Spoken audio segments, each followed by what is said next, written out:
Let me wait for Dr. Perry to come back on. Spec.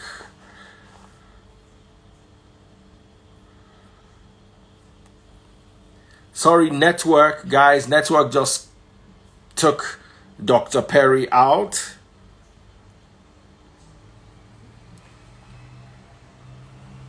Dr. Perry?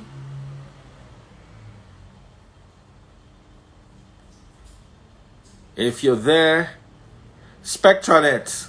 Not Spectranet, it's not Spectranet. IPNX. Can you see your lives?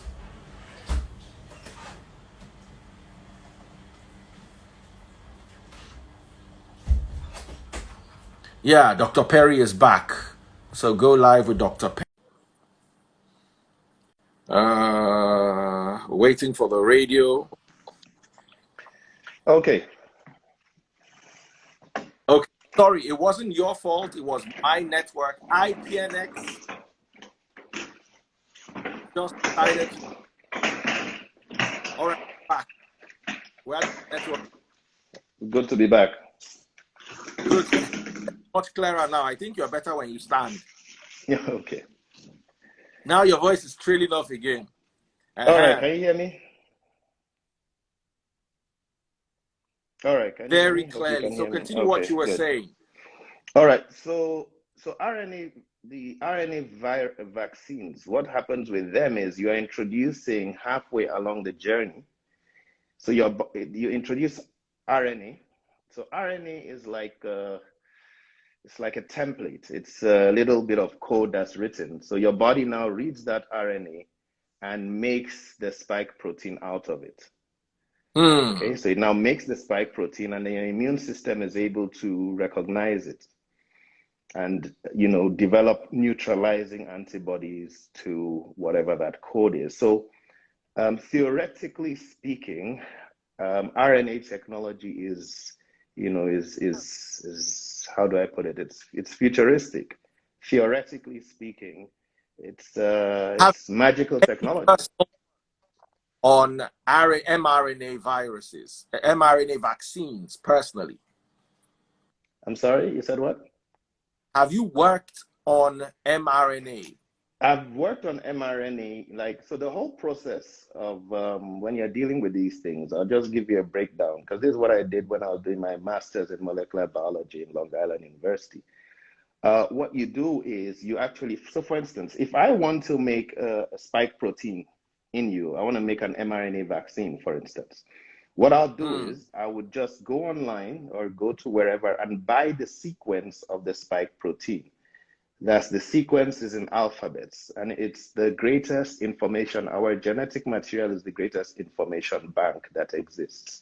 So when you talk about computers, and a computer can store a certain amount of information, the amount of information that you can store on, let's say, in a bottle of DNA, genetic code, that, you know, God's codes, the amount of material you can store in one bottle of DNA is equal to, let's say, the whole information in all the computers, maybe in America, you can store it in one bottle of DNA. So DNA has its code. It's like, you know, the 10s, 10s. So DNA is a code. Genetic material is a code. It's a 4-letter code. So the 4-letter code makes, you know, so many more possibilities compared to 10, which is 2 letters, 1 and 0, the ones used in computers. So this is, you know, nature's technology. So but you can get the sequences. So for instance, the human genome has been totally sequenced. So you can buy the whole sequence of the human genome that we are made up of. And the same way you could go online and you can get the sequence of the spike protein. Okay.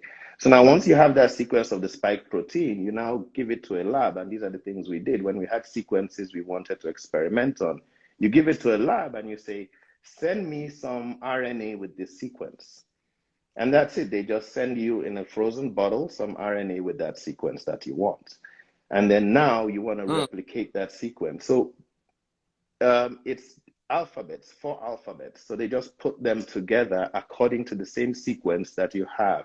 So I'll give you the difference between AstraZeneca's vaccine and Pfizer, Moderna, and Johnson & Johnson. The difference is the sequence that AstraZeneca uses is the same sequence on what's called the wild type COVID virus. So it's the exact same sequence, and when your body translates it into a protein, it's translating it into the exact same spike protein that the virus uses, exactly the same. Whereas with these sequences, you can order what you want, you can change things as you want. So what Moderna, Johnson & Johnson, and Pfizer did to that sequence was they changed 2 amino acids in there. Okay, the sequences makes amino acids, so they changed 2 bases.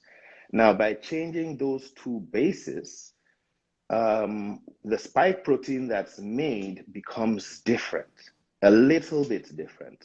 And the difference is, so for those of you who are thinking about the different vaccines and what the difference is, this is what the difference is between AstraZeneca and Moderna, Johnson & Johnson, and Pfizer. With those changes that they made, the spike protein stays in what's called a prefusion state. Now, when the virus has the spike protein, its spike protein is initially in the prefusion state. When COVID meets your cells, the spike protein changes when it gets to your cell receptor. It's called the ACE2 receptor. It's one of the receptors your body has. When the spike protein touches that receptor, it changes into the post-fusion state. And that's when it actually becomes a spike and penetrates your cell so that the viral particles can go into your cell. With Pfizer, Moderna, and Johnson & Johnson, they made some slight changes to the spike protein, so it can never change from the pre-fusion to the post-fusion state. So it can never penetrate the cell, so it stays outside the cell. Okay? It stays outside the cell. With AstraZeneca, it can enter the cell. What does this cause? Well, AstraZeneca is like the virus itself. It enters the cell. When it enters the cell, when it's outside the cell, your immune cells see it, recognize it, and start developing antibodies, neutralizing antibodies against it. But once it enters the cell, they can't see it anymore. So they can't develop. So because of that, AstraZeneca is less efficient than these other vaccines, because when the spike protein is made, it's made outside, is less efficient, but it rushes into the cell, so it's of no use in stimulating an immune response or immune recognition. And that's why we have AstraZeneca's performance as a little bit less than the others. Okay, because the spike protein enters the cell. Because the spike protein enters the cell with AstraZeneca, because AstraZeneca uses what's called the wild type. The wild type. When we say wild type, we mean the type in nature. So AstraZeneca makes the spike protein that's the wild type, the type in nature. And the type in nature is able to enter the cell. So it's made in your bloodstream. A lot of it is made, you recognize it, you start developing a response to it, but then it now enters the cell, and then it's that effect, that opportunity doesn't last that long. Whereas the Johnson & Johnsons, they stay outside the cell membrane. So you can measure them in your blood for up to 6 weeks. You still find these spike proteins in the bloodstream or attached to cells. So it's now, the other thing about this difference is for people who, okay, so let me just deviate a little bit and talk about some of the issues that we have with vaccines. Vaccines apparently are made with the best of intentions and in the best methods possible. So the only way to stimulate your body's immune system to learn about COVID is by making the spike protein. That's the only way to teach your body to be able to get ready to fight it when it comes. You have to make the flag on the virus, the antigen on the virus, which is that spike protein. You have to make it so your body can recognize it. But the spike protein... Sorry, Dr. Perry. Israel 4 is saying, but studies are showing that AstraZeneca is more efficient against Delta variant. Can you please explain? No, actually not. So if you look at studies, Pfizer and Moderna had an efficiency of about, initially had efficiencies of about 90% on Delta, whereas AstraZeneca was like 66%. Pfizer and Moderna were between 80 to 90%, whereas AstraZeneca was like 66. However, AstraZeneca lasts longer. So maybe that's what he's trying to say. AstraZeneca gives you longer coverage. The antibodies created last longer, and which means you are covered for a longer period, even though you are not covered as much. And part of what may attribute to you being covered for a longer period in time is the fact that those spike proteins are kind of like the wild type. They enter your cell, and by entering your cell, some other things can happen that can also assist in developing a response because they've entered your cell, or they could be also cause whatever spike proteins may cause within the cell. So a second thing that I'll bring up on this is the problem that we have with development of the best vaccines is that, for instance, let's say it was a flu virus and the protein that we are developing is, let's say, the G protein. That G protein may not be so harmful. Unfortunately, with COVID, the spike protein itself is harmful. So the spike protein itself has issues. The spike protein itself is harmful. It could be that as much as half of COVID viruses' toxicity and pathogenicity, could be due to the spike protein. A lot of the effects of COVID virus itself are due to the spike protein. The spike protein itself is not friendly. It's not friendly to human beings. So it's like, what can you do? You have to make what is on the cell, that the particle that is recognized by, but that particle in itself is harmful in itself. So coming to the topic of what happens to people when they've defeated COVID, when you've gotten over COVID, there's something called a long haul COVID syndrome, which is a lot of people who get over COVID infections, they still remain with some other things that affect them, like fatigue. For months after getting over COVID, they continue to have fatigue. They'll say, doctor, I cannot walk to the hospital anymore. I used to be able to walk 2 miles, now I can't walk anymore. Or anxiety is another of these conditions, and a lot of mental conditions happen. This is called long haul COVID syndrome. Or long COVID. Or long COVID. Other things that you have is you could develop diabetes, you could develop memory loss, and there are a lot of symptoms that come which are long haul, which people start to have after COVID infections, which last a long time. Some of these have been, and in trying to look for the etiology, the cause of long COVID, a lot of it has been attributed to the spike proteins and possible damage that the spike proteins cause.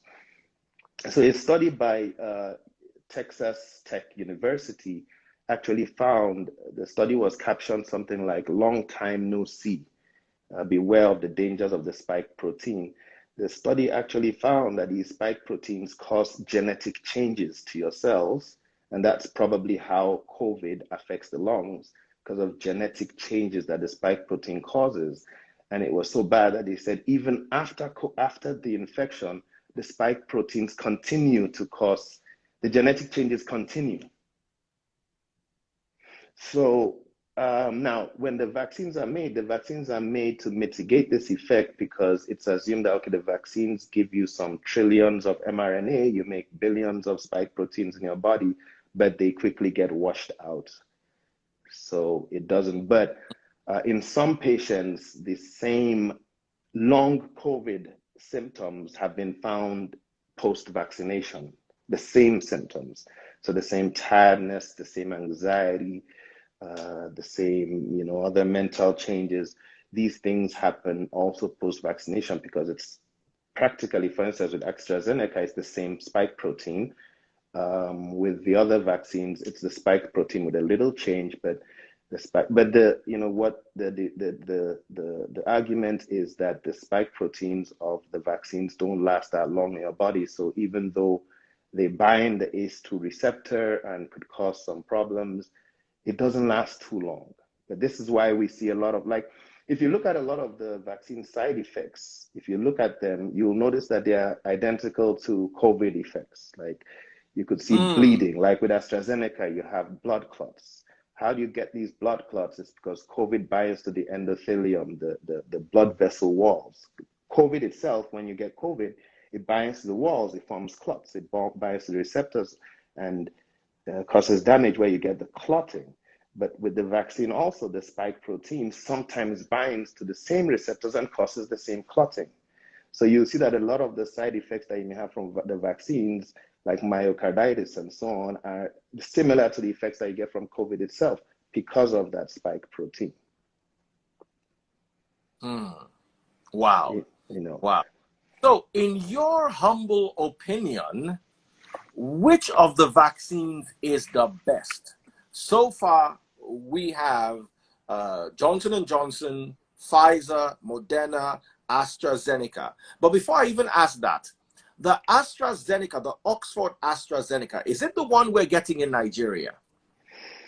Now, I'm a little bit confused. I think yours, the name of yours is something, what's the name again? It's a China, it's an India name. It's made in India. It starts with a C. I've forgotten the name.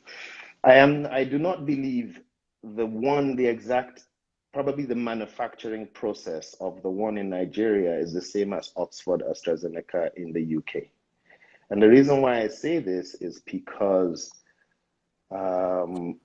people who have been vaccinated in Nigeria, the EU doesn't recognize them as to travel. If you travel, you still have to quarantine. So they are not treating the Nigerian, what's the name again? Covax or something. I think that's the name, Covax. It's made in India. That AstraZeneca, they are not being, and one knee guy wrote a long paper about the problem he faced when he went wanted to travel to the EU, and they said they did not recognize his vaccination. It's unfortunate, but the Nigerian version is, I'm not sure, it's probably the same method, but different manufacturing companies or something like that, compared to Oxford. Now, to the question that you asked about which is the best, honestly, it's impossible to tell, because the whole world is sacrificing right now in the experiment of this vaccine, because the normal process of development of vaccines takes a couple of years, at least 5 to 15 years to safely test. But right now the world is at a point where we are desperate, and due to that fact, everybody's volunteering. Now the volunteer aspect is changing a little bit, because in some places it's being mandated, but in a way the world is volunteering to experiment these vaccines, and over time we are going to know the differences in all of them. So which is better? Is it better the one that the spike protein enters the cell, or the spike protein remains in the cytoplasm? Well, it depends on how dangerous the spike protein is outside or inside. Now, outside, it binds to something called your ACE2 receptors, and the ACE2 receptors have a function that they do in your body. They're meant to do something. They are there for something.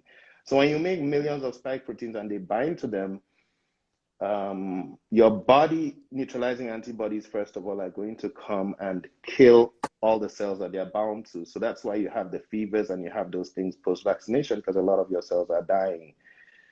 Now, but in the process of binding to those ACE2 receptors, it's blocking those receptors from what they are supposed to do. So you definitely have some effects, but hopefully we hope these are short-lived, and then, you recover fully from that.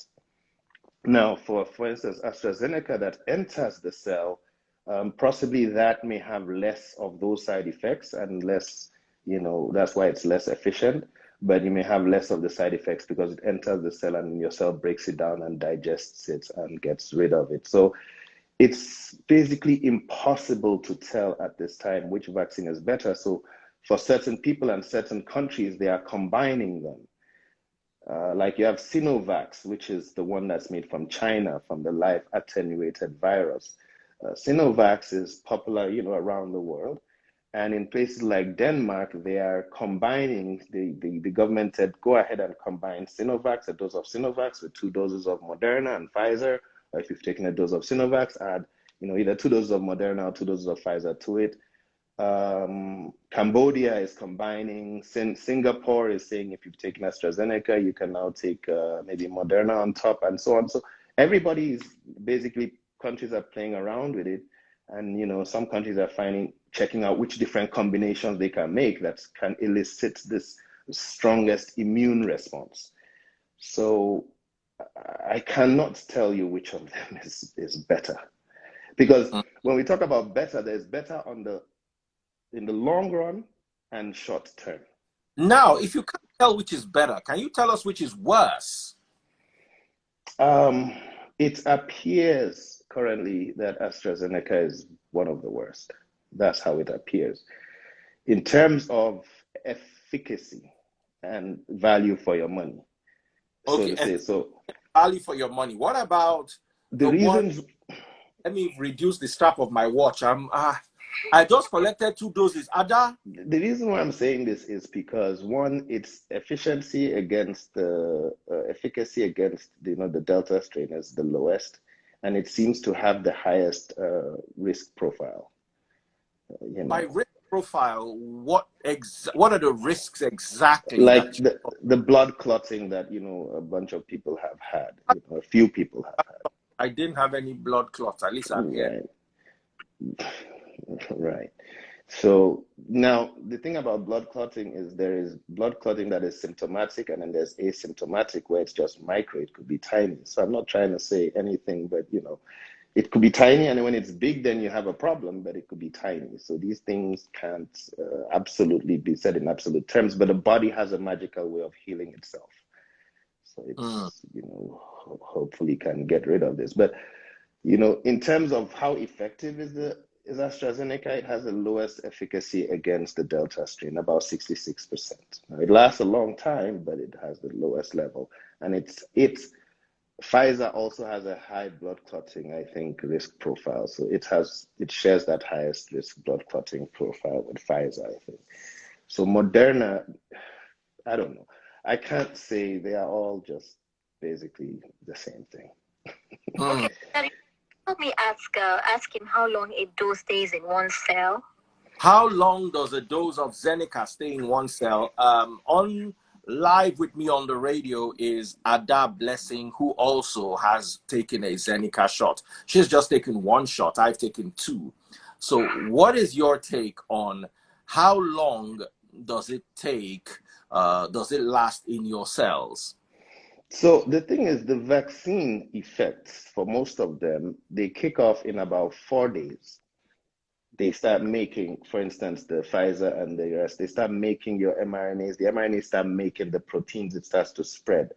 And then those proteins are detected they start to be detected. The spike proteins start to be detected. And from the spike proteins being detected, your neutralizing antibodies, which is what you're trying to get, kicks off in about 2 weeks. So from day 11 is when the antibody response starts. Okay. Now that antibody response, which starts from about day 11, lasts. Right now, we are seeing that with these vaccines, it lasts about 6 months. So the question is not about how long the spike protein lasts for. We are trying to find out how long the vaccine works for. So the vaccines last. They start off about 90% efficiency or efficacy, and then it starts to dwindle down. And after a couple of months, you're now at maybe 40% and so on after about 6 months. And this is why Israel is having a lot of problem, because Israel vaccinated their whole population early. So they quickly reached the end of that 6-month period. So the infections started, what we call breakthrough infections started coming up again and again and again and again. And actually, as of 2 days ago, Israel has the highest rate of COVID infections in a single day. They had about 2,800 cases. They had the highest in the world.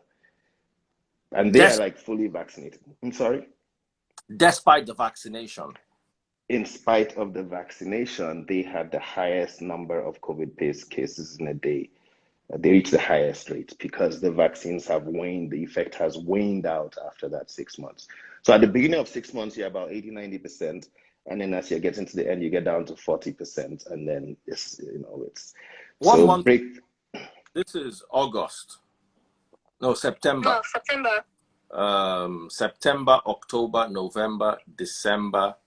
By January, I need to take a booster shot.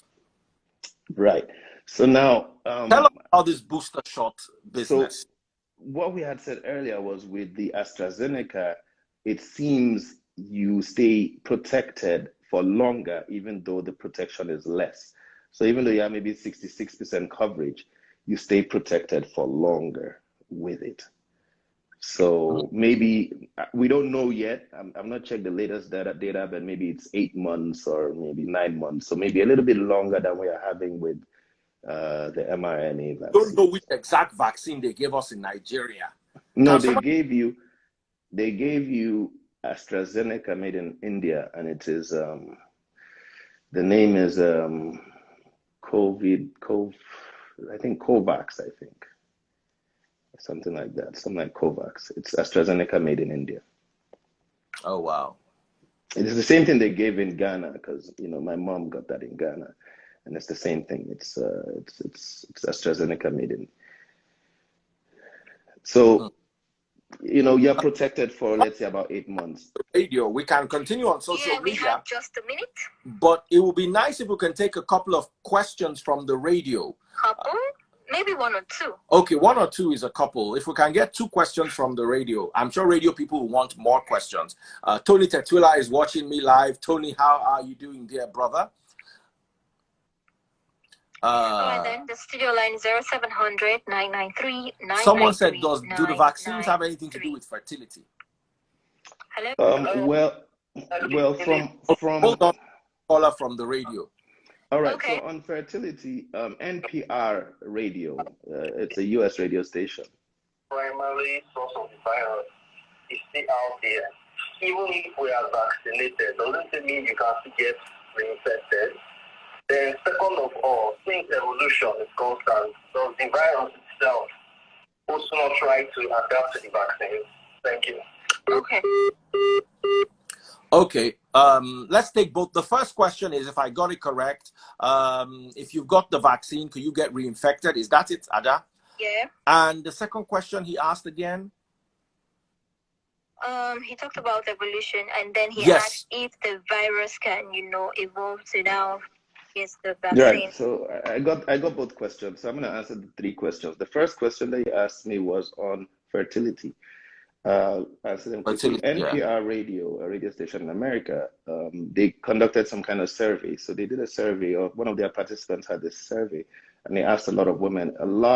They got about 140,000 responses where women had changes to their menstrual period. Dysmenorrhagia, which is excessive bleeding, and so on and so forth. So that's what has been seen. So a lot of women who've been vaccinated have. And my friend's wife, actually, one of my good friend's wives, she had that. She was on birth control and she wasn't having periods. And then her period came and was long, and her friend had the same. So a lot of women are having menstrual changes, but so far it's said that it's short term. It's not long term. So that's one thing. There are some other studies that out of Oxford that talk about some pregnancy changes, but this is being studied, so there's nothing concrete on that as yet. That said, to his second question, or to his first question, which was, what was his question again? I remember the third question, which is... The question is, if you're vaccinated, can you get reinfected with COVID? So that's breakthrough infection. So now the idea of vaccines, there are about 3 endpoints. When you talk about vaccination, there are about 3 endpoints. So the first endpoint is stopping infection. It's not usually the strongest endpoint, but hoping that the vaccine stops you from getting infection. The second endpoint is stopping severity of when you do get infected by the virus, stopping the severity of it, and then stopping you from dying or being in the ICU. So you look at these different things. So now, if you can stop the person from getting infected, then herd immunity is an achievable goal. And if you notice, the world is no longer looking for herd immunity because it's impossible with COVID. Herd immunity is achievable if a good amount of the population are not getting infected and are not transmitting the virus anymore. So they act as a wall between people who are infected and people who are not. So if you get a good chunk, maybe 60% vaccinated, they are a wall because the infection is not passing through them. Unfortunately, with COVID, even people who are vaccinated get the infection because so the herd immunity is not kicking in. It cannot happen. It cannot happen with COVID. That goal, they used to want that goal, but that goal has been taken off the table. It cannot happen because the bloc who are vaccinated are still transmitting the virus. When you talk about development of antibody therapy and immune therapy, you have something called IgG, which runs around the body, and you have IgA, which is in the mucous membranes. The COVID vaccines are protecting the body, but not the mucous membranes. It doesn't give you IgA response. So the mucous membranes still have the virus. So someone who gets COVID, now the second endpoint is getting sick. There's this 90% you're not getting sick when you're vaccinated. So you're safe on that. So that endpoint is achieved. When you get the vaccine, you're not getting sick. Mostly you're not getting sick, only few people get sick. So in some places that have been vaccinated, you have 95% reduction in getting sick from COVID. But these people who are vaccinated are silent carriers. They have the vaccine in their mouth, they have it in their mucous membrane, so they are still spreading it to other people. So as to his question, there are breakthrough infections, breakthrough illness, but it's much less. So the vaccine achieved that target of making you less sick, but it did not achieve the target of spreading on to other people. Now, let me ask another question. The other question the gentleman asked. The last question you asked was evolution. Yes, sorry. Yes. So on the evolution of the virus, it's called vaccine escape. The problem is viruses continue to mutate. And when they mutate in both the vaccinated and non-vaccinated, as they continue to mutate, they drop some things and learn some new tricks where they escape from the vaccine. And then that escape phenomenon is called vaccine escape, now passes on to people, and then the vaccine is useless. And this is happening constantly. There's now there's the Delta, which is an example of vaccine escape. The vaccine, is not strong on it. And now there's the mu variant, which is also even another level of vaccine escape, where it's still lethal in people who are vaccinated. And basically, if you know about the flu, in Africa, you probably don't have this, but in America here, elderly people take flu shots every year because there's new vaccine escape, there's a new variant of the flu, and you take another shot and another shot every year because the flu keeps coming. The same thing is going to happen with COVID. New variants are coming, new variants, it keeps escaping. So right now we are hoping that with 3 shots you're fine, but the next shot comes, it escapes, you need another shot soon. mRNA technology allows you to make vaccines very fast. So soon they are going to be making the vaccines ready for that new variant. But all human beings who have been infected are labs. The virus is escaping and making new variants all the time, and those are going to be spreading. So we are going to be, like in America, we are on the flu shots every 6 months, every flu season. We're also going to be across the world on coronavirus shots every season, the way it looks. It's going to be constant forever. All right. Ada, let's take one more question because 6 past 12, Daddy, please. Yes, let's take one. It's rare for us to have such an expert working at the helm of affairs, and there are people listening on the radio who want to ask questions. So let's just give one more person the opportunity of asking a question. Okay. Hello? Okay. Call us back, please, if you can. 0700 993 993 993. Hello, good evening. You have 30 seconds. Yeah, okay, quickly, Ada. Yeah. I heard the doctor say and it's impossible to tell which of the vaccines are the best. And then he goes ahead and says AstraZeneca is the least. Yeah. Go ahead. Hello?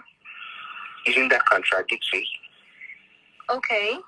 We lost you at some point. If you get your question correctly, you said that he mentioned that it's impossible to tell the best vaccine, yet he mentioned AstraZeneca being the least effective.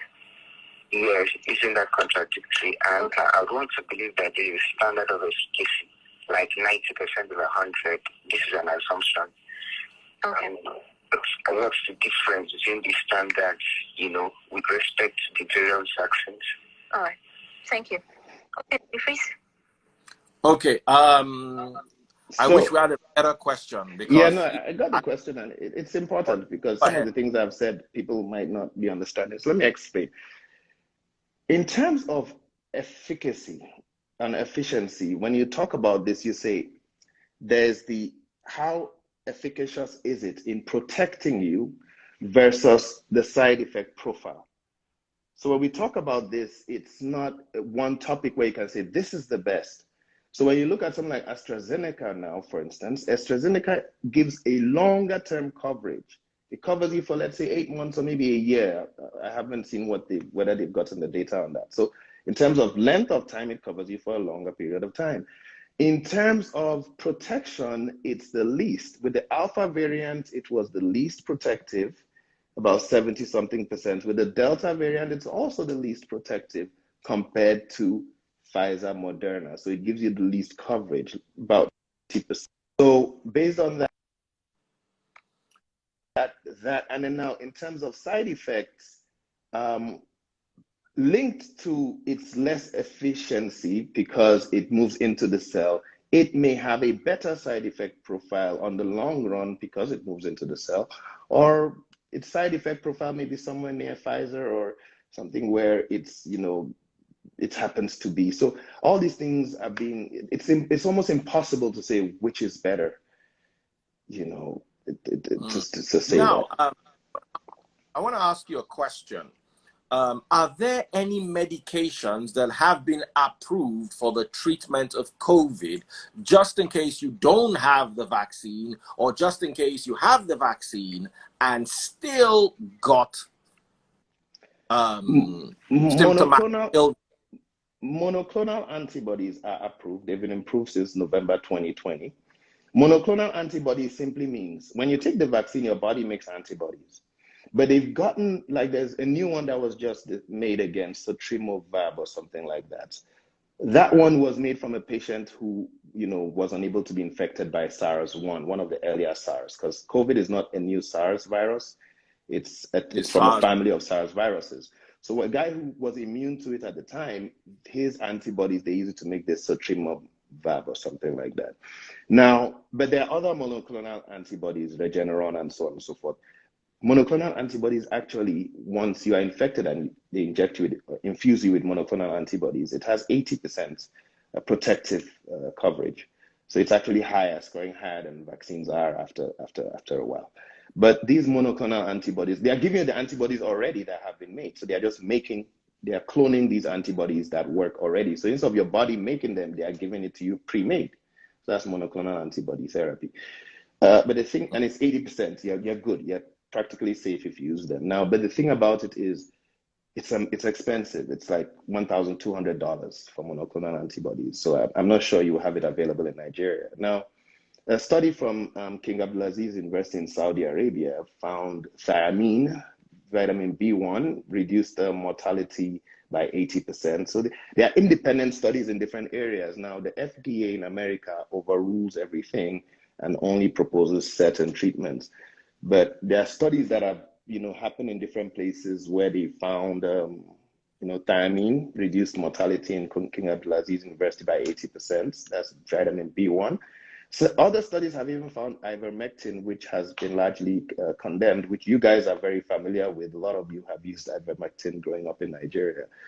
A lot of studies have actually found that it has some protective role.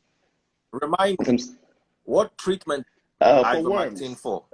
For worms, it's a dewormer. So there's a World Health Organization program, actually, community program, where back then when we were in med school in Nigeria, we distribute ivermectin to all communities to deworm them. So it's a very, very popular medication. And, you know, some of these things, I mean, there's a lot of controversy to it. There's a lot of politics to it. We don't know what's really going on. But go on the radio. I have a few more questions for you. 99.3 Nigeria Info. We'll be back tomorrow, and we'll have so much more to talk about. Yes, Dr. Perry, someone here, MJ City. MJ City, send me a request. I want you to join us live. I want us to have a discussion with you live. If it is possible, please send a request. MJ City, you've been making some vital contributions in the comment section, and I would love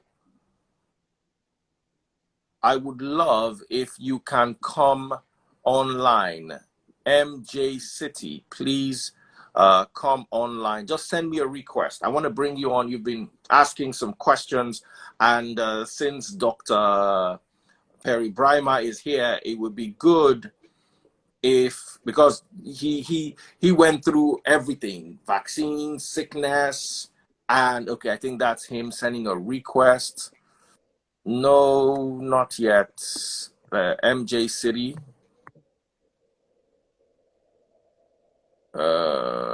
MJ City, please send me a request. You can be in the video.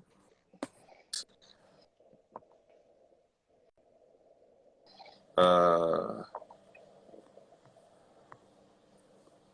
few seconds. Let me just try to bring him on because he's been making very, very vital contributions.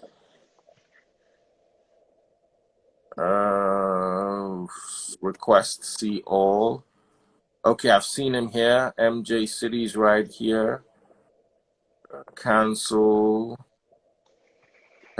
this. See all. MJ City.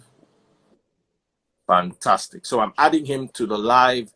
From what I've been reading, I don't know if you guys have been reading what he has been saying. He developed diabetes. MJ City. Hi, Daddy Freeze. How you doing now? How you doing, brother? We've got Dr. How you doing? Hi, Dr. Perry. How you doing, Dr. Perry? Hi, MJ City. Yeah, I live in New York City, right?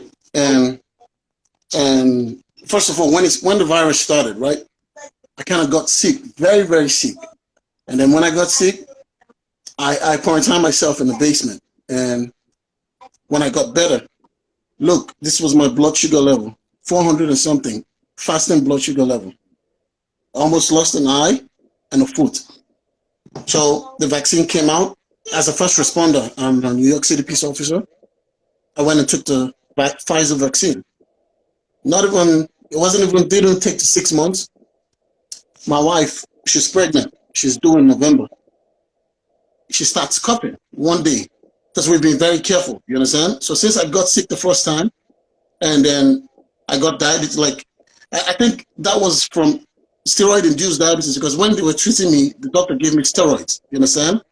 He gave me steroids and I was one of the people that got the azithromycin and hydrochloroquine. So I had like crazy side effects. My scalp discolored. It was white, plain white and everything. So now I started being careful. Like when I go to work and I have to drive a squad car, I have to clean. So people were like, this guy, you're crazy. I will clean and then drive. So one day my wife starts coughing. You guys should stop making noise. Get down from TV. So one day my wife starts coughing and she's pregnant. So she coughed for a while. I said, listen, it's not good for the baby. She called her OB and they said we should go to the ER. So we went to the ER and then the first thing they do was take a swab. And guess what? They made a mistake that day because my wife kind of affected everybody that was there that day. They took a swab and they didn't get the result. So the first thing they were checking because all her levels were high. So they thought she was having like PE, pulmonary, whatever.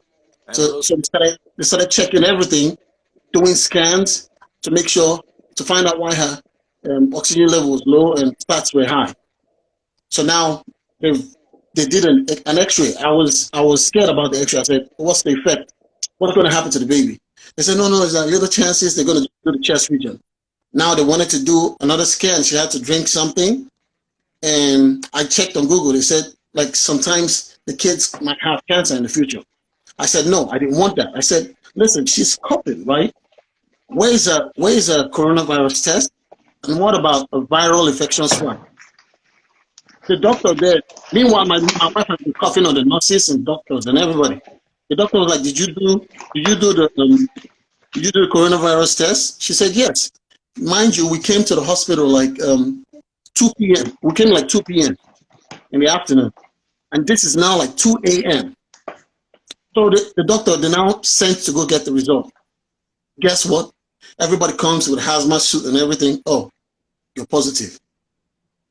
So I said, could you imagine how long we've been here? Everywhere she went, everybody she coughed on, people that took everything, you understand? So now I'm like, oh God, she's pregnant. This is like 2 months ago. She's pregnant. I have kids at home. Now it made sense because when my wife started coughing, my baby started coughing. My wife is not vaccinated because she's pregnant. We don't know the stories about getting vaccinated about pregnancy too. She wanted to wait till the baby is done so she gets vaccinated. So now it now made sense why the kids were coughing. You understand? And then my oldest is 6 years old. He would cough, but at night he would complain of headache and stomach cramp. But in the morning he would go about jumping on trampoline and everything. So now the next day I take everybody to go, like I take the kids to go get another test because now I know my wife has it. I take the kids and me. Kids came out positive, but I came out negative. My wife tested positive 26, so 26, 27, 28. I fell sick again. It felt like a very bad malaria. Like when I mean, it felt like malaria when you do university and you don't get money for malaria medicine. I felt really bad, but now it didn't feel as worse as the first time. The first time I got sick, I had mucus, I was coughing out greenish stuff and everything. I just felt like really bad malaria. So on the 30th, I went and tested again. I was positive. Even the doctor shook her head. She said, what vaccine did you take? I said, Pfizer. And she said, oh my God. How long after your second shot was this? Well, How long? let me pull up my stuff. Let me pull up my vaccination record. This guy has his receipts. Yeah, because when you fall sick, you have to give HR everything. So they don't do it. If you fall sick, I think you get like 2 weeks paid. Vaccine. Just 1 second. I don't know if I'm going to lose this. 1 second.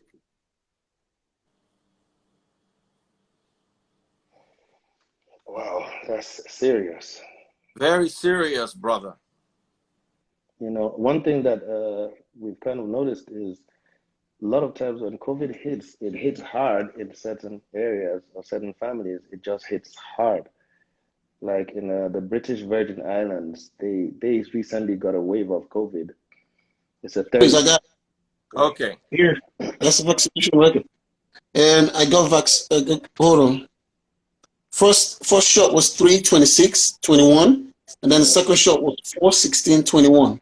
And when did you fall sick again? TBS. That's it. So that's Wow. in That's April. record. That's in April. When did you fall sick the second time? Just 2 months ago. So 2 that's months ago. about 3 months after the second shot.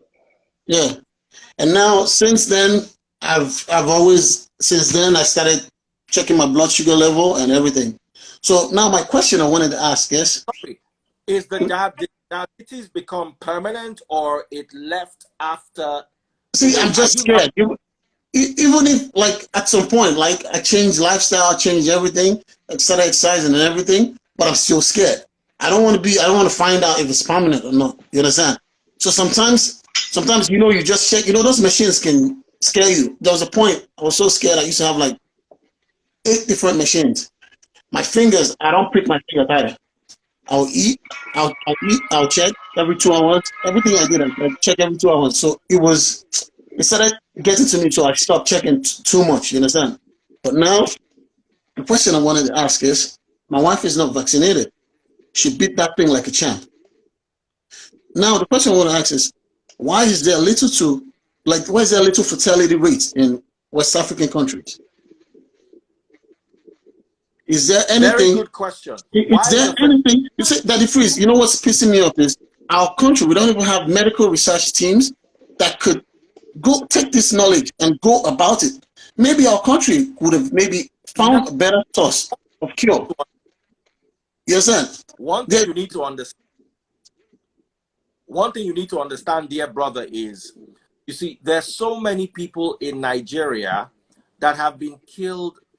High blood pressure kills people relatively in 3-4 years. Diabetes, untreated, 2 years, max 5 years. So we have a very young population. The life expectancy rate in Nigeria is about 54 years, thereabouts. The life expectancy rate in Italy, for instance, is 83 years or 81 years. The United States, about 79, 80 years. So what it means is we have a population, and from my conversation with Dr. Perry, one thing that really affects mortality with COVID are your comorbidities. So if you have high blood pressure, you have obesity, you have diabetes, the likelihood of dying from COVID or developing serious infection are very high. Now, most people in Nigeria, how many people in Nigeria are obese? How many people in Nigeria have survived diabetes for 5 years? How many people have these comorbidities together? That is obesity, high blood pressure, and diabetes, and they've had them for 5 years. My dad, for instance, has been treating diabetes for about 30 years. Most of his friends who had diabetes died within 2 years because they couldn't restructure their lives to accommodate the illness. So it's not magic from my perspective, but I want to hand over to the expert here. Dr. Perry, what is your take? Why are Africans surviving more, especially West Africans, than the rest of the world? Is it that we don't have numbers? Is it dying and nobody really knows? Or what really is the issue from your perspective? Okay, so you see, you asked $1 million question, and I'll also try to relate it to the story that the sad story that you told us of. It was fortunate that your wife was able to beat it so more easily than you, because maybe she would have had with a baby and all. That's tough. Now, and it's also sad that you are one of the examples of breakthrough cases, the so-called breakthrough cases where you have been vaccinated and COVID still hits you hard, of which they may say that maybe without the vaccine it may have killed you. It's something up to the toss where we can't really say what will be. That's why I didn't want to wait. That's why I took the shots. I didn't want to be. I didn't want to say I didn't want to take chances like would I get hospitalized and anything. And definitely the first time you had COVID, it was probably the Alpha variant, and the second time you got hit probably with the Delta variant. So that's if it's possible for you to find those records, you'll see what each variant was. So the second time was probably with the Delta variant, which is about 1,000 times more, at least 250 to 1,000 times more virulent, so to say. But now, that said, the question of Africa is, as Daddy Freeze said, age and health of the population is important, because if you look at the records, recently I pulled up the records from the CDC website of, about there have been about maybe 650,000 deaths, and they had these records that showed from the primary healthcare system, PHC, and they got the records of the deaths, and 65% of the deaths were in people that had 6+ comorbidities.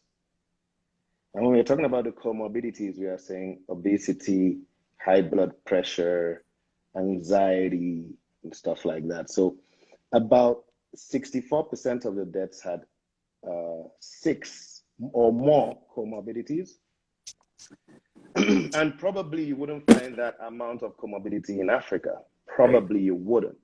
In people where they are standing and the anxiety is your anxiety, you're having anxiety and you are on medication. In Africa, we don't treat when we have anxiety. It could be the medication that's causing it. In Africa, we go around anxious and depressed and we just go around like that. So 6 plus. Now, if you think about that, if you remove that number, you're having 6 plus comorbidities, that's high.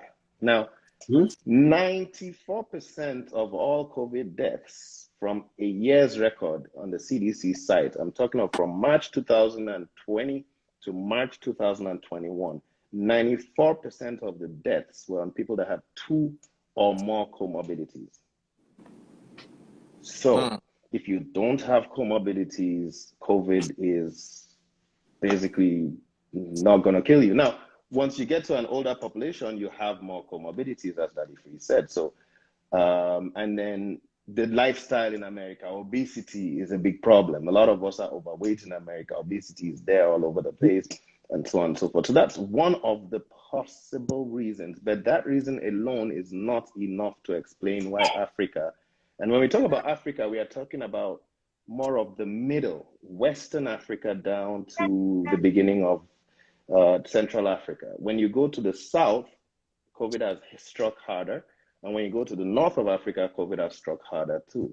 So there was a recent study that I saw some Japanese researchers, and those Japanese researchers, what they found was that region is a region where WHO did a community-based ivermectin trial, and they were attributing it to ivermectin, that where WHO did an ivermectin trial is that central region that has been most spared of COVID. It may or may not be that. It may be the fact that when Nigerians are feeling like they're getting, for instance, WHO right now is running some studies on artemisinin, some antimalarial drugs, to see whether it cures COVID.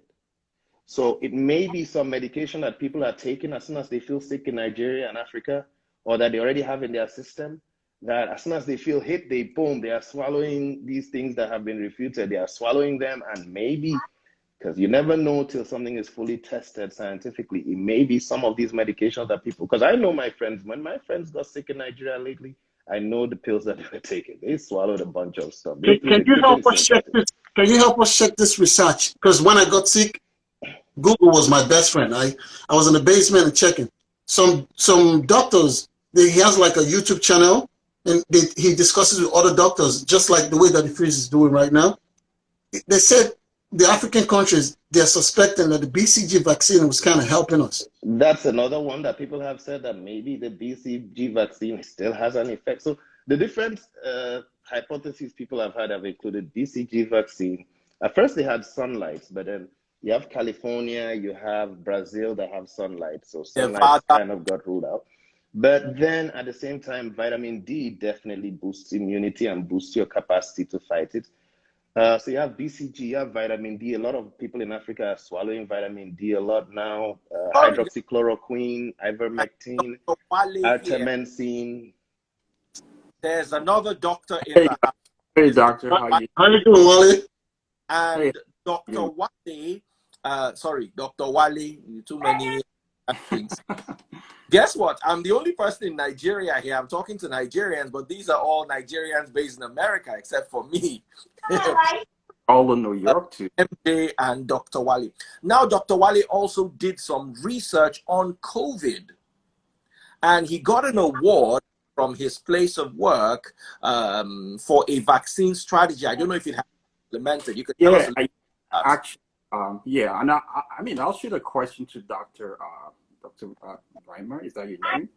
Mm-hmm. Yes. So I work at Presbyterian Hospital, New York. I am also a member of COMBO, COVID-19 Mortality Outcome Study. It's a study funded by the CDC and NIH. So I came up with a proposal.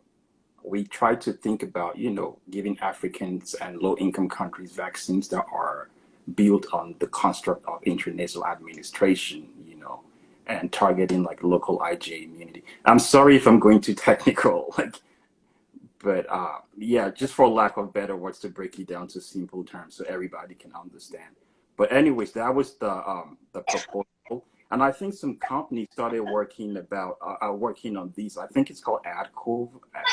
I can't remember what it's called. It's a company in India, and I think if they pick up this proposal, it will be good for African countries and low-income countries. Like, Pfizer vaccines, we can't even store them in Africa because we don't have the ultra low temperature and cold chains.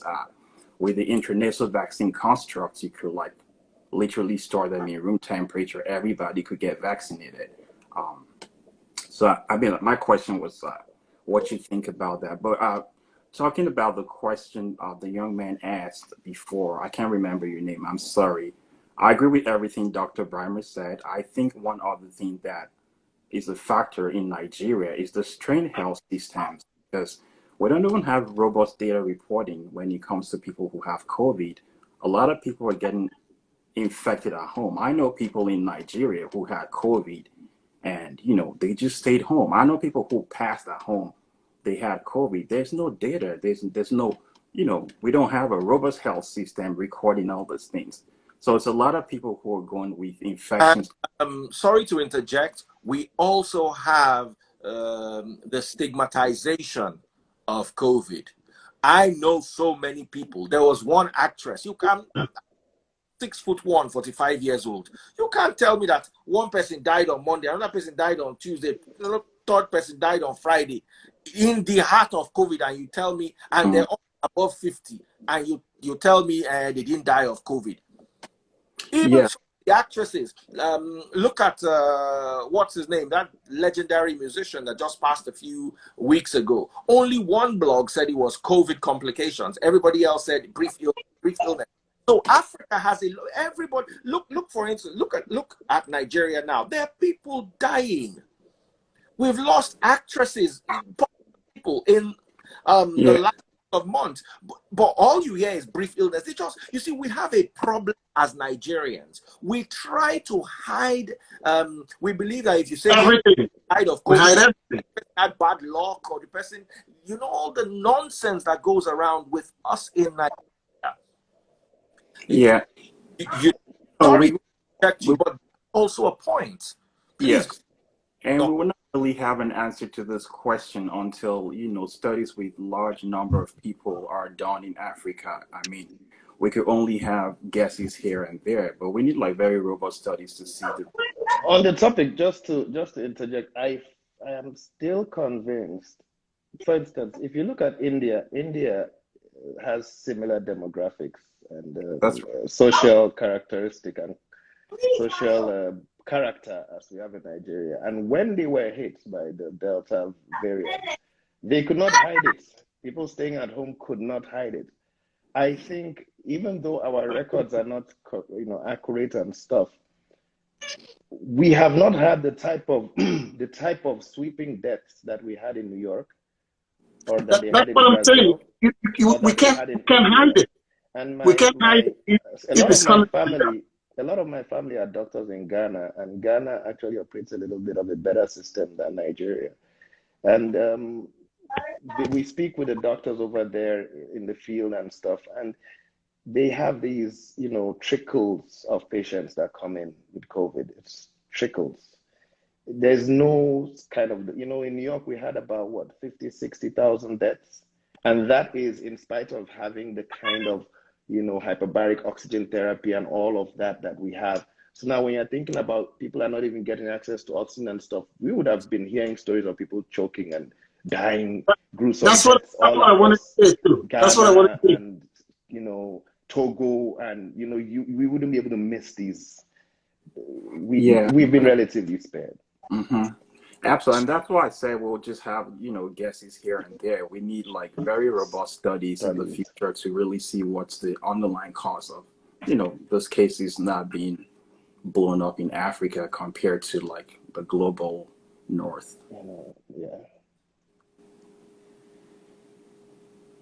Yeah, and I mean I'm sorry about the city. I'm sorry to hear about what your wife went through as well.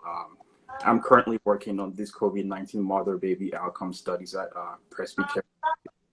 and so with Columbia University Medical Center, New York. We study like pregnant women who had COVID and a lot of outcomes in the babies, and I think it's like it looks promising. I pray so, because she's due November, and I can't wait for her to just drop, because she's been through a lot.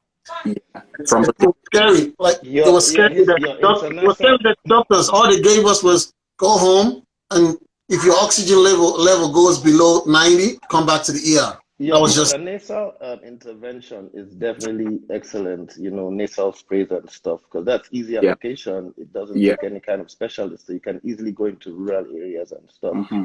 But one of the problems that we have with COVID, as MJ was just saying, is the fact that when a person gets COVID, what's recommended is go home and only come back if you have problems. Yeah. There is no between. Now the between is being added, which is the monoclonal antibodies, where as soon as you get COVID, ask for monoclonal antibodies. So, but I don't think the information isn't reaching people that fast where they know that go and ask for these monoclonal antibodies before it gets serious. But for too long with COVID, it was just a go home and wait till it gets serious. Whereas in Africa, people go home or are home and they throw the kitchen sink at it. But over here, you just go home and wait till by the time you come in, you still look normal, but your oxygen level is way below what is normally seen with other illnesses, where you would have been admitted long ago. Is by the time you're walking back into the hospital and then you're on your way out. You know, so these are part of. There was no management of COVID. It was either waiting for the vaccine or treatment management in the hospital when you're admitted. There was no between, and that's part of what has been the problem, in my view. Right. MJ, thank you so much. I want to see if I can bring another person on who's no problem. God bless you, MJ. Thank you so much. Thank you, Daddy. Keep up the good work. I'm still watching. God bless you all. And regards to your wife, let us know when she puts to bed. All right. Well done. You know, one other thing that really bothers me, especially in Nigeria, is the whole issue of vaccine hesitancy, and especially in a region where there's actually vaccine inequity. You know, I don't think people should be hesitant. I do understand the hesitancy story in places like this, especially amongst people of color. When you look back in time, how, you know, Black people do not trust the system and all. But in Nigeria, I just don't get it. Like, I don't understand why people are hesitant, you know. Daddy Freeze, do you know why people are hesitant? Well, what do people tell you? Maybe someone can come and tell us. I'm sorry? They don't trust the government. Yeah, but you know, talking about trust, the government officials have come out to take these vaccines in public. I think there's like decent community engagement in Nigeria. So I just don't understand, you know, like this is, I mean, this is something that is out there to save your lives and to decrease mortality. Like, you people should embrace it. I have two people I would like to bring on before we round off. I have a lady who said she lost her dad, and I also have Shukbo Vaughn. Ify Chisom, I tried to bring you on. No, it's not your field, but you worked in the COVID ward, if I remember clearly.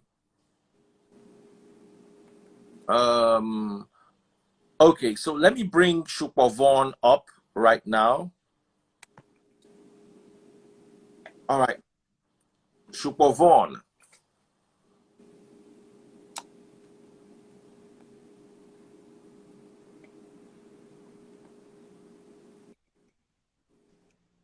All right, Shukbo Vaughn, is that you there? Yes. Yeah, that's me. Okay, so a beautiful evening to you. Good morning, where you are.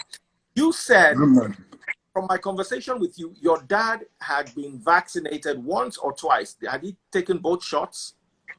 Once. And after the vaccination, I noticed one thing. He had COVID. Despite the fact that nobody was coming in, he still had COVID. After he Which vaccine did got he take, treated, and which he vaccine couldn't did go he to take? Where was he? What vaccine AstraZeneca, did he the take? Covax. How Seneca. long after? How long after the first dose did he have? I think like 3 weeks after. Okay. Hmm. And he could not eat for almost like 1.5 weeks. He could not take anything. What I now did was doing that hot water steaming. I used hot water steaming regularly. Me too. I got it when I was trying to take care of him too, because both of us had the vaccine. COVID. Yeah, Hmm. both of us had the vaccine. I've already taken one shot. He took one shot. And what I now noticed eventually, after he got well, he could not stand up again because he had partial stroke. Wow. And I've been massaging now. I now met a doctor recently that had the same similar thing with the father. He now told me that I should start massaging the leg, which I started doing. Immediately I started doing it, started getting better now. But the only problem is that he doesn't have power in that leg to be able to carry his body. But it's getting better. He can move now. He can eat well now. He lost his appetite totally. Did he go to the hospital? Did he have a COVID diagnosis? We could not go because, first of So all, how do he you know was that he had COVID? all the symptoms. But how do you know All that he the had COVID? symptoms. What? I know. Yeah. He What? could not breathe well. He was having trouble breathing. I run his the blood pressure was very, very low. Okay. So the doctor that came to check on him now said, that we need to work on that blood pressure. He now did some treatment for him. Taste? At the end of it. Huh? Did he lose his taste and his smell? Yeah, he lost everything. That sounds a lot like COVID, Dr. Brimah. Even without a diagnosis. Even he could not breathe. He could not breathe well. There is suspicion, but we cannot absolutely say he had COVID unless he has COVID positive test. It's impossible to absolutely say. But we really suspect that he had COVID. We strongly suspect that you guys had COVID. But this was 3 weeks after you both took AstraZeneca vaccine. Yes. I don't know, if there's something called long COVID. There are symptoms that COVID gives even after COVID. The problem of what COVID does is COVID is it damages, it's a multi-organ syndrome. It damages a whole lot of organs. So the things you are saying sound like the things that, you could have, but, like the blood clots, probably, I don't know whether he's not being able to walk is from his spine or, as you're massaging his leg, whether he had, how were your symptoms? My symptoms was basically chest pain. At night, I won't be able to, sometimes I would be asleep. I'll just wake up. I'll have serious chest pains. Like I won't be able to breathe well. So what I now did was that I got hot water. I now put eucalyptus oil into it. I covered myself with it and did it for every hour. After then, I did like throughout the night till daybreak. I noticed I was able to start breathing back normally. Have you taken your second doses? I've not taken it. They say I should come on the 24th of September. I don't know what my colleague will say here, but the problem with Africa again is right now we are unable to have you actually have to be checked for COVID, both you and your dad.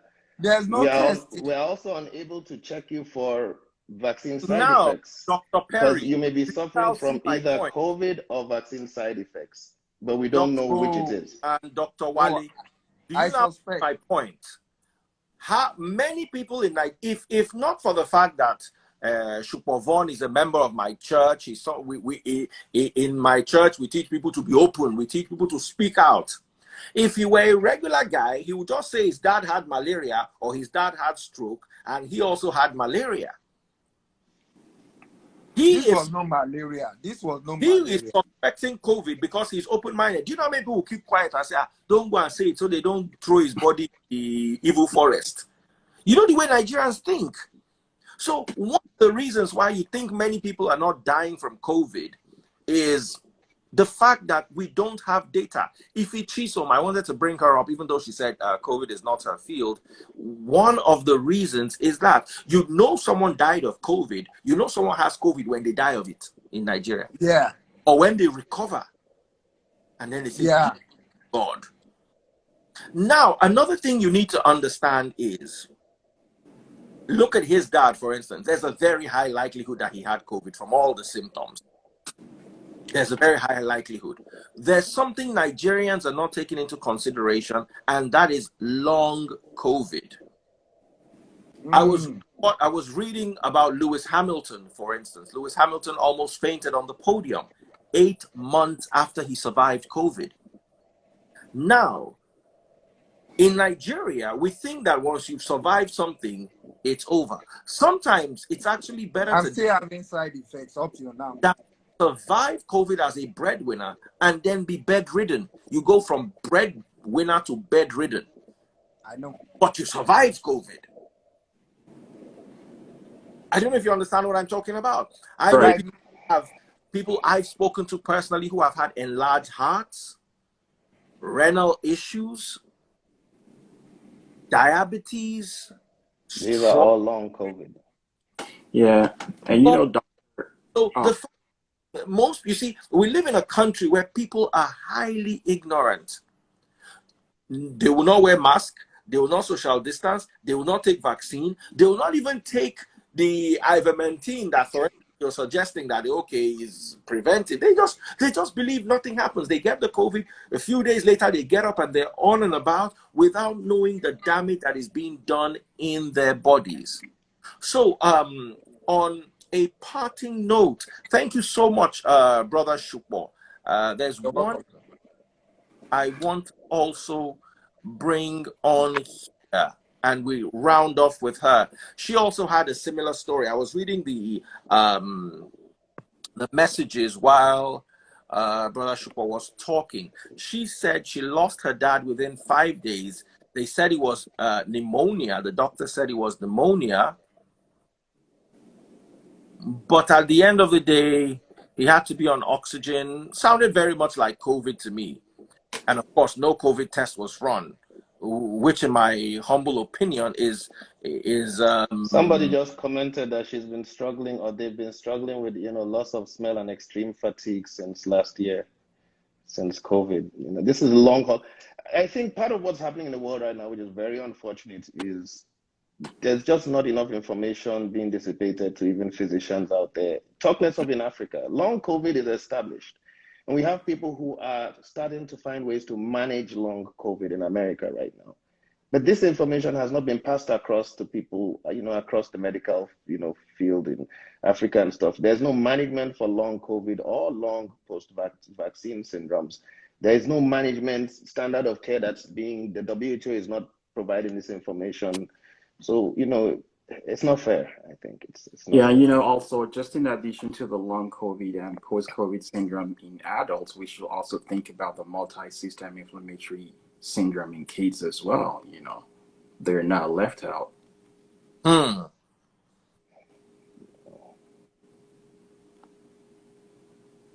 That makes a lot of sense. Okay, I've located her. Let me see if I can bring her on.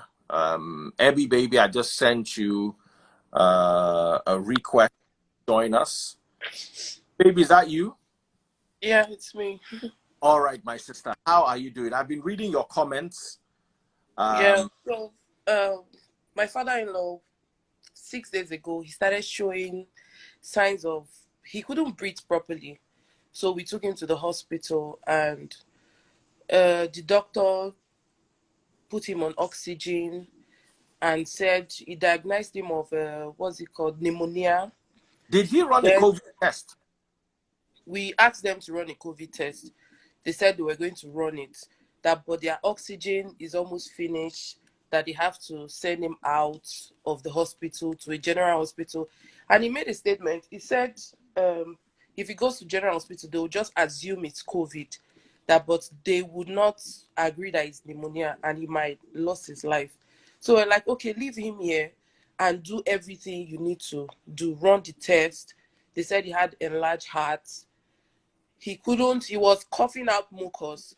Later, the doctor still said COVID patients don't cough out mucus. That is a dry cough that they normally cough. We're just wondering. Then at the end of the day, they transferred us to Igondo General Hospital yesterday, and this morning he's gone.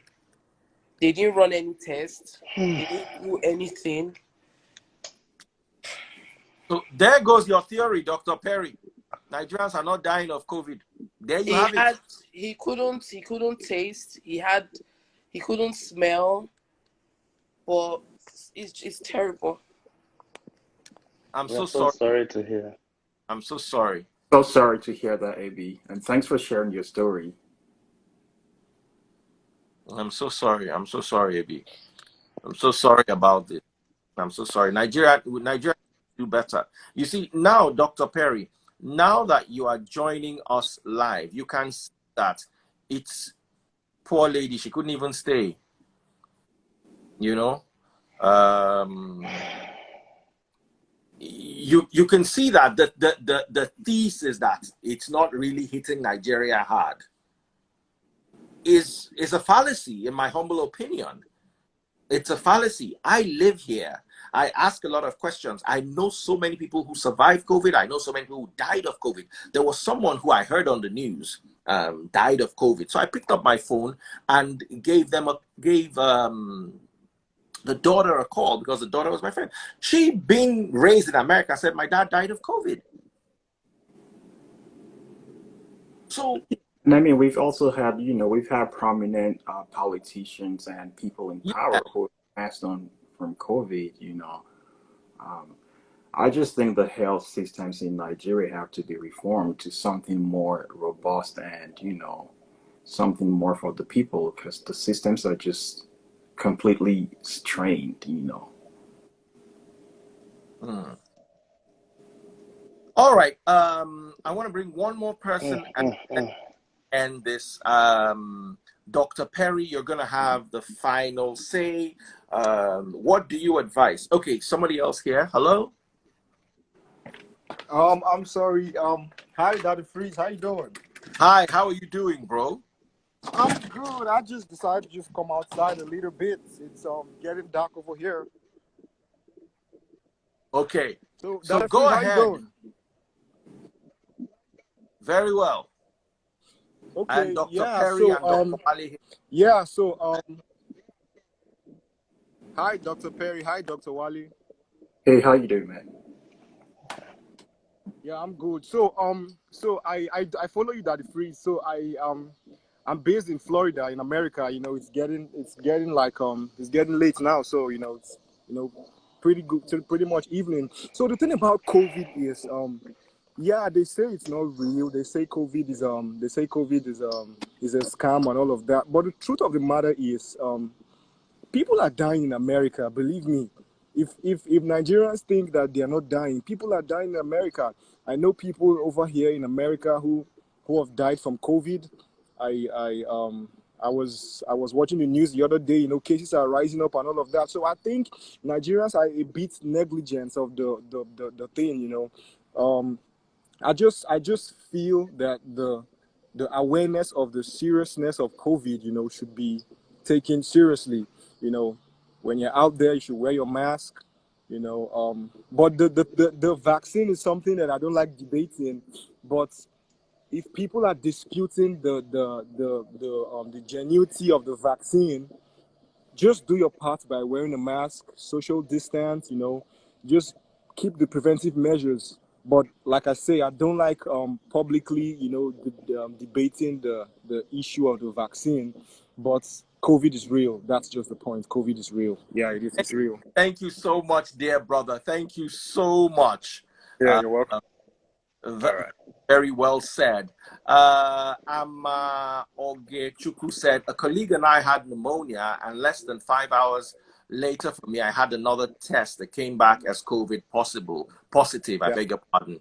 Different hospitals, same result. Why is pneumonia tied to COVID-19? Dr. Perry, over to you. You could give that to Dr. Wale. He's a current expert on that. I mean, I wouldn't say current. I mean, COVID-19 affects the lungs, so it's like they go hand in hand. Pneumonia is not like, you know, it's not that if you have pneumonia, you have COVID, and it's not that if you have COVID, you will have pneumonia. But because it does affect the lung, pneumonia is a lung condition, and that could be one of the sequelae for having COVID-19. Absolutely. Mm. One of the effects that has been studied in terms of long-term COVID itself, and then vaccines is the spike protein. The spike protein, according to a study from University of Texas Tech, causes gene changes.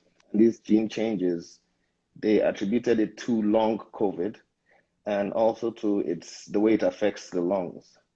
So some studies are finding out either the spike protein or COVID with the spike protein, you know, affects, you know, it binds to ACE2 receptors. And, you know, when it comes to lungs, it may be the spike protein that's part of, in fact, the study from Texas Tech said, you know, it causes gene changes which actually affect the lungs. Even after you've gotten over the COVID infection, the spike protein still probably targets the lung. So there are different mechanisms. There's a whole lot of study into how it works, but as we all know, it, you know, affects the lungs. And once your lungs are affected, you present as if you have pneumonia. Yeah, and just to piggyback off that, you know, I know there's even more studies looking at ACE inhibitors and people who have COVID, because the ACE enzymes are in the lungs, and people who use ACE inhibitors could have, like, you know, those receptors being blocked by the medication. I know there's like a lot of studies looking at that also.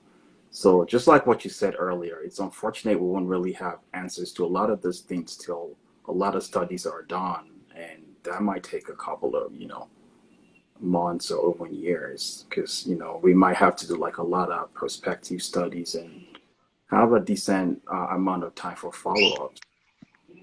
Someone said if you have COVID-19 that damages kidneys, is that long COVID? Dr. Perry, you said tire for the COVID damages all organs. It can attack all organs. And part of COVID's way it attacks organs, part of it might be the spike protein. And it goes to all, because anywhere we have receptors of the spike protein goes, COVID goes, so to say. So it affects all organs, and you have symptoms across everywhere. If it's your heart, you have, you know, pericarditis or myositis. You know, if it goes to your kidneys, you have kidney damage. Anywhere it goes, you know, you can have potential, could be your vessels, you have blood clotting, anywhere. And the spike protein and long COVID is just that, a dragging effect, with different people have attributed different things. Long COVID is what people are all of us struggling to figure out right now. One Dr. Patterson, actually, who is writing some of the, you know, material that's being used on long COVID, he attributed long COVID to, you know, a depletion of your T and B, some immune cells, and then you have monoclonal antibodies, which he's saying these monoclonal antibodies, now the ones that now start causing the damage. They are supposed to be protective, but then they now go on to cause the damage. So that's one theory how you get long COVID, that the monoclonal antibodies are going on to cause the damage to your blood vessels, which can happen anywhere. Another theory is the spike proteins cause gene changes in your cells, and that can happen anywhere too. And that can be the reason why some people who have long post-vaccine syndromes, it looks identical to long COVID, with the same tiredness, anxiety. Post-vaccine, you have tiredness, anxiety. You have diabetes could develop. All these things could develop also. And it's because the spike proteins are the ones that are responsible for both long COVID and long post-vaccine. So it's all over the place right now. I'm not sure if Dr. Wale, you know, can tell us exactly what causes long COVID. I'm not sure. Yeah, I mean, we'll have to depend on the studies people are doing, you know, like it's a lot, it's a great area right now, like you said earlier. we just have to look at people's studies and go off that. I mean, I wouldn't want to mislead people and give them my own personal beliefs. I would rather, focus my statements on data that's out there and, reliable studies. I totally get you. We've got one Sorry. lady here. Is our final caller. Dr. Wale, please get a summary ready when she's done. You're going to say something. And at the end of the day, this session is Dr. Perry's session. So, Dr. Perry, your final thoughts on COVID, vaccines, medicines, therapies, long COVID, whatever it is, please prepare your summary after she's done. So, my dear sister, you said you had... Yes, I'm calling from Canada. At work, a colleague of mine gave it to me. And when I had it, I didn't even know what was going on with me. But eventually I started seeing the signs, but not the signs of COVID. I wasn't having any pains, no headache, no, body pain or whatever, no coughs. Then I went to the hospital. I went to emerge, and for some funny reason, I was there for like almost 12 hours. I did 2 different CT scans and they couldn't find what was wrong with me. In fact, I was having stomach pain. I kept telling them my lower stomach is hurting me. Then eventually the shift at the hospital changed. And it was another doctor who came on and said, if I don't mind, they want to check my chest because they kept checking from my diaphragm down to see what the problem was. So eventually they said they found something in my lungs. And then he wrote a prescription for me and said, it's pneumonia. Go and take amoxicillin. So he gave me amoxicillin 6 times a day. So 2 morning, 2 afternoon, 2 nights. And I was on it for 10 days. And that 10 days, I couldn't eat. I stopped eating because I just couldn't. And then again, I didn't experience any signs of COVID. However, during my stay in the hospital, after all that search, and they couldn't find what was wrong with me, they eventually said, okay, let's do a COVID test. So I left the hospital around 12:30 a.m. Then at about 6 o'clock in the morning, the same doctor calls me and said, oh, by the way, your test came back positive. So I was a little bit, I'm like, how? I'm not having any symptoms of COVID. I wasn't even having any chest pain. So my question is, how is that? Why would they come out with that diagnosis that I have COVID when it was pneumonia that they actually told me that I had? And the other girl too, it was the same thing. She had pneumonia because I called her and she said, oh, I have pneumonia. I said, are you sure it's not COVID after I had gotten my report from the doctor? And she said, no, it was later on. She said, oh, it was COVID. They said it was COVID as well. And they gave her the same medication for her pneumonia. So, where did this happen? Canada. Are you vaccinated? Yes, I have the first shot of Pfizer. But all the stories I'm hearing about the second shot, that the second shot is more intense, that you're going to feel it, you'll be sick, your heart and everything. How long after the first shot did you have this, or was it before it? It was before in May. It was after, 3 months after I actually had it, the first shot of Pfizer last month. I really didn't feel anything, so is this second one I'm very skeptical about because different people are telling me different things about what they felt when they had it. You work in the hospital? Say that again? You work in the hospital? Yes, I do. Wow. Doctors. Misdiagnosis, I'm surprised. I think they did not swab your nose the first time? They didn't No, I was at 12 out, nothing.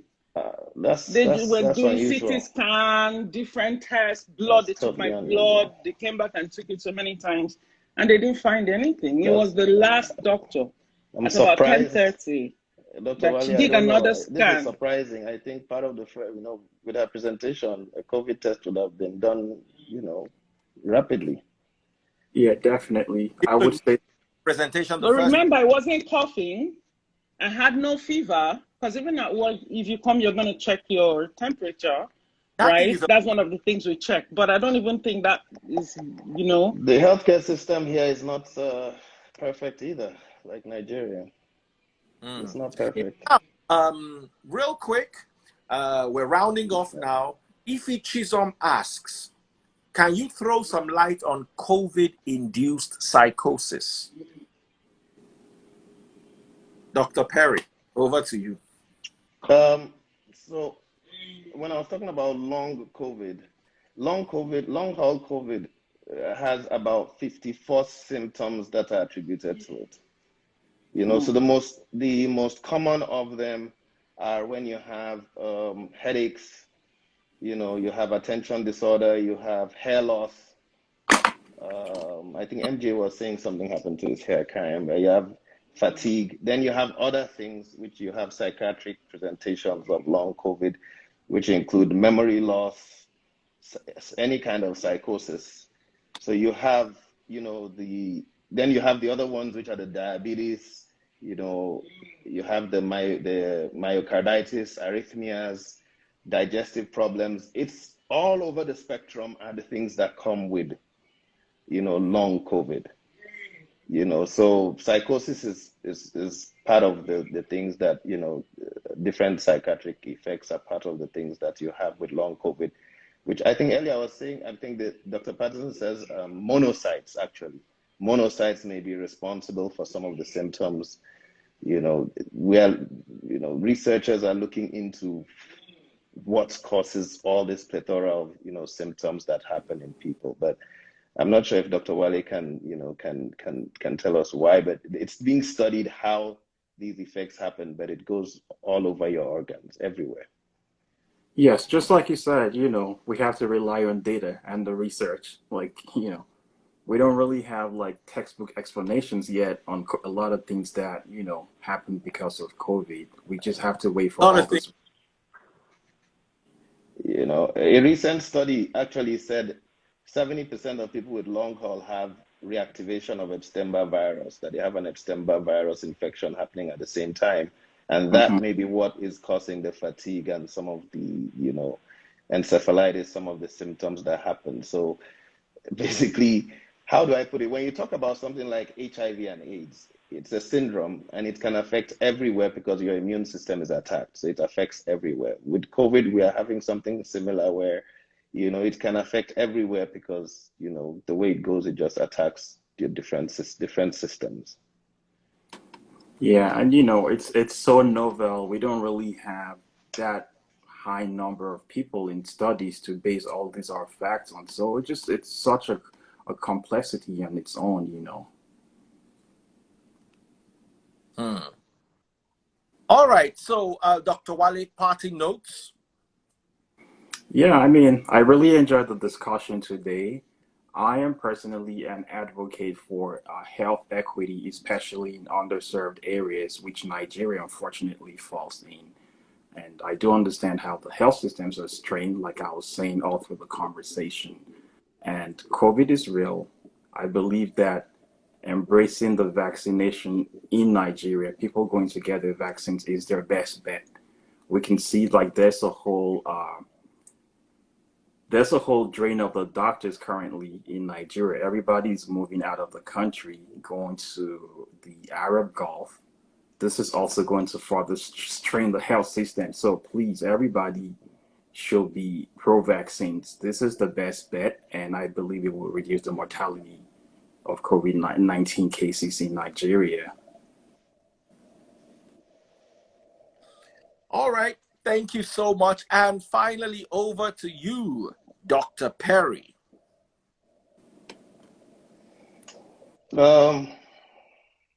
It's COVID, sadly, I don't want to be a bearer of bad news, but sadly, COVID is here to stay. Like, I can't even say it loudly, but COVID is here to stay.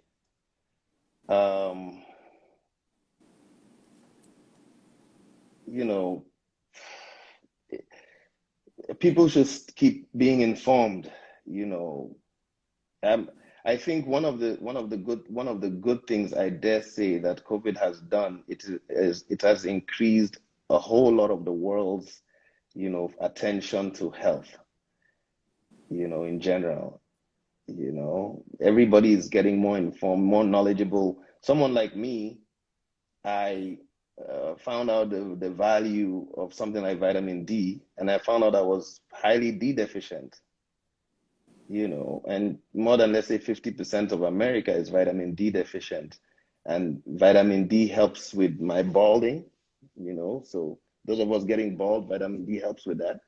It also helps with boosting your immune system. So, while we decide on vaccine and embrace vaccine therapy, a lot of us are more conscious. A lot of us are getting to know so much more about just things that help to boost our immune system and just better health approaches.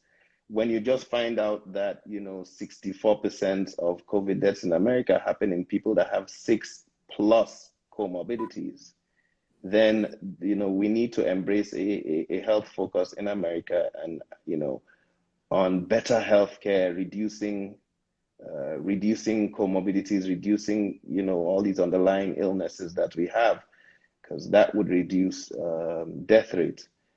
In the British Virgin Islands, I was about to mention that earlier, it's an island of 30,000 people. They just got hit with their COVID wave, and they had about 30 deaths, which is about the rate that you have of COVID deaths. It's about maybe 0.1% or something, or 0.1%. You have some instances where families were hit, a whole family is hit, and everybody in the family was overweight. So part of what I will advise on a final note in trying to beat this and trying to stay alive, because after you get vaccinated, there are still breakthrough cases. And then vaccination, of course, reduces your case rate by up to like 90%, chance of severe illness. And then for those who are not getting vaccinated and stuff, pay attention to your health. Totally reduce your weight, get into exercise, do whatever it takes, to boost your health, not just for this, but for every other, disease out there. That's just my final word. Thank you so much, Dr. Perry and Dr. Wale. And by the way, Dr. Perry runs a business called Buy Direct. So let me give him a bit of promo for those of you living in Nigeria and shopping in the USA and possibly even in the UK. Dr. Perry, aside from all his research, is also a businessman. So and he's been working with me for a long time. There are many things he's bought for me, and he always delivers. And trust me, there's some things that are difficult to deliver. And one that proved very challenging for us earlier this year was the window of my convertible, which took us 6 months to get from America to Nigeria because the first one broke along the way. So they had to put it in a special packaging and all that. And I finally got it. But there's really nothing you're looking for in the US that you cannot get from the comfort of your home if you use buydirect.com. So Dr. Perry, talk a little bit about that. Let's give you some free promo. Thank you. I did not expect this. Like I said, Daddy Freeze has remained my friend for, I don't know how long, 10+ years. Yeah, 10 since plus. we first came to New York. Yeah, so we've been friends. You came when? So, when I came to New York in 2013, I'd been doing business with you from when I bought my first Virtu phone. That was about 2009, 2010. That's a long time. Yeah. So the name of the business is buydirectfromusa.com. So it's something that, in fact, the idea came about when I was writing my first book, and I needed one of my medical colleagues in Nigeria to contribute. And he said he couldn't get a battery for his laptop. And I'm like, that's why you've not written your piece? Because of a laptop battery? He's like, I can't find it anywhere. And that's when I set up buydirectfromusa.com. That was when the idea came up that Nigerians need to have access. Now, so now we've come a long way from that. I'm part of a bigger shipping company, expressairfreight.com. So just we help Nigerians get what they need. So anything that you want, including now we are going into other areas like, I had someone who had hepatitis B, a pregnant mother in Ghana, and, needed, to be able to give her son immunization for that. And there's no access. So we are trying to develop further into the medical part of it where, certain times you can have access to get, some kind of therapy that you are not able to get locally. So we get everything for you. That's the point. Maybe only the White House is what we cannot get, but anything else, go to buydirectfromusa.com. Thank you, Daddy. So let me put it up here. Buydirectfromusa.com. Buydirectfromusa.com. Do you have an Instagram handle? The same thing, buydirectfromusa.com or something like that. Okay.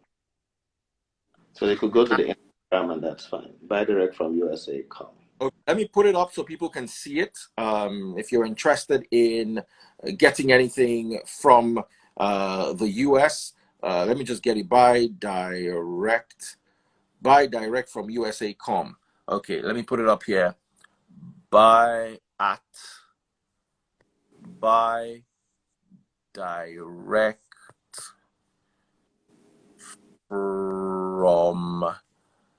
from USA.com. Buydirectfromusa.com. Okay. You guys can follow them on Instagram. It's pinned here for the next 2 minutes. Thank you so much for the rest of you guys. Someone said, do you buy spare parts for people? I think he does. I just told you about my car windscreen, my car side window that we couldn't get in Nigeria because the 2020 model. So we had to outsource from the US, and that's not the only spare parts we bought, Perry. I mean, I know we bought many spare parts. Cars too. Yes, I bought cars, all sorts of stuff. So whatever it is you're looking for, and he's someone I've done business with for over 10 years. So I'll definitely recommend someone I've done business with over 10 years. And as I'm talking to you, I get a couple of thousands of dollars for a hand now. As I follow you talk. We're talking about like 3K if we're to sum everything up. Right. In the last orders, in the last one, God get me out of it, because so he's someone I trust. There are times when I even call him, and there's some orders that we have to make that require you filling form. So I'll sit down with the form in Nigeria, he'll sit down with the form in America, and over the phone, click this, then the form will go away, and then we have to start all over again. And I remember how frustrating that was. But if you're looking to order anything from the US, Dr. Perry can also hook you up. So thank you so much, guys. I hope this was informative. Thank you for everyone who stayed with us from the beginning through the end. Big shout out to you, Ifi Chisom, Binta Ghana. I saw you, Brother Shukbo, and everybody else who gave their testimony. Also, a very big shout out to Dr. Wali, who we didn't plan to have here, but his presence has been invaluable. Healthcare delivery, to be precise. So thank you so much, Dr. Wali, for your come through for us. God bless you. And for those of you who are worried about COVID, the vaccine does have its side effects. The vaccine does have its demerits. But I think, in my humble opinion, it's better with than without. So do protect yourself. And COVID is real. You don't want to suffer the long haul COVID symptoms. So please protect yourselves. Take care. God bless. Dr. Perry, Dr. Wali, I'm out.